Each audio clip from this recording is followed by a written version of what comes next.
Hello students, welcome to another lesson in English literature. Today we will be doing lesson 6, Saving the Sparrow. So this lesson is about a sparrow and how it was saved.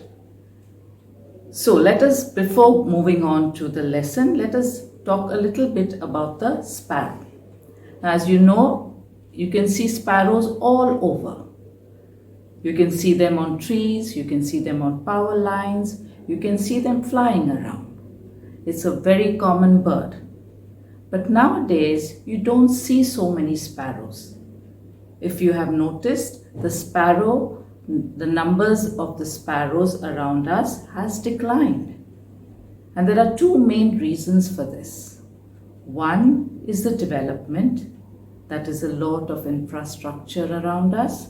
The buildings coming up, all kinds of infrastructure, which is not allowing them to build their nests probably. And the second reason is pollution.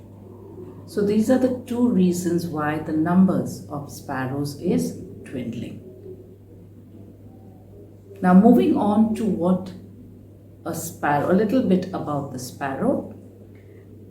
The females are pale brown and grey in color, and the male sparrows have brighter black, white and brown markings.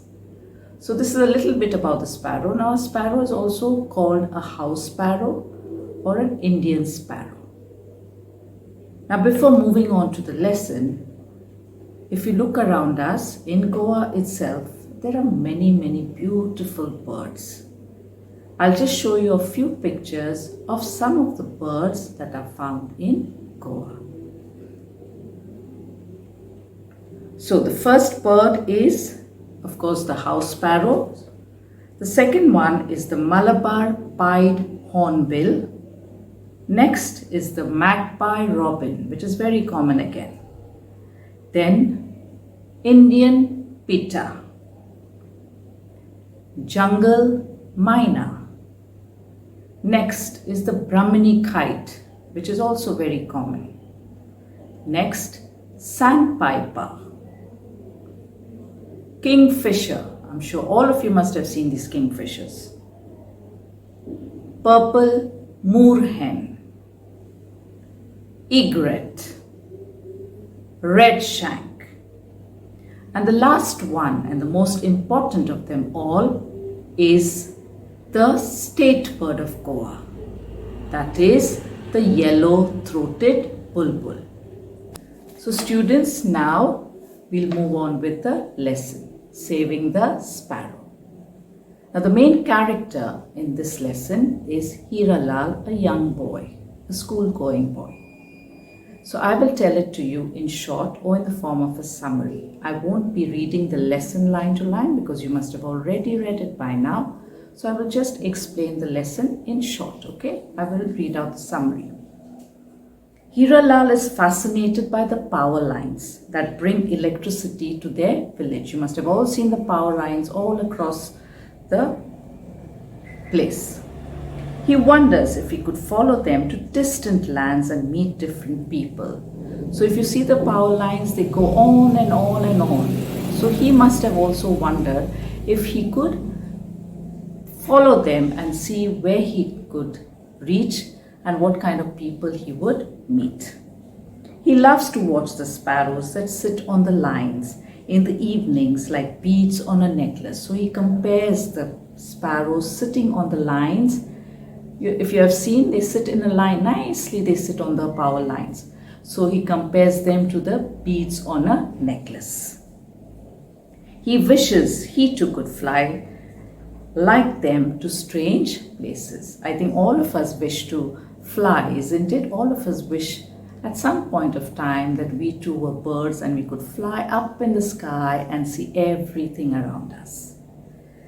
Now one morning, on his way to school, Hiralal notices the sparrows twittering away around the power line and sees one of them was trapped and swinging helplessly, caught in the power line. So he sees that one of them is caught and all the others are twittering. he hopes it will be rescued by the time he comes back from school. So he hopes that somebody comes and rescues the bird. But on his way back from school, when he sees it still hanging limp, he decides he must do something about it and seeks the help of his parents. So he goes to his parents and he says, see, there's a sparrow that is caught in the power lines and we must do something about it. But they tell him that the lines are very dangerous to touch as they have electricity running through them, which is true. So the parents were scared and they wouldn't want anyone to touch them just like that. So Hiralal was very disappointed that he cannot save the bird. Hiralal goes to the power station. Next he says, okay, let me try something else. So he goes to the power station and pleads with Ram Bharose, the maintenance man, to shut down the power for a while to rescue the bird. So he goes to the power station and says, can you shut down the power line for some time so that somebody can save that bird?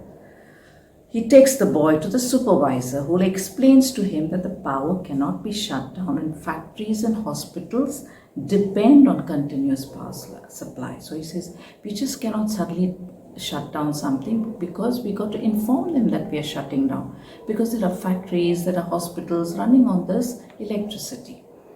He explains and then he understands. So he's very impressed with the supervisor is very impressed with Hiralal's concern for the bird and takes down his name and address. So he says, I will see what I can do, and he takes down his name and his address. Now Hiralal is again disappointed that he cannot save the bird. Now this is the second time he tried and he cannot save the bird. Hiralal is away. Now he, poor fellow, goes home and he sleeps, and he couldn't get sleep properly.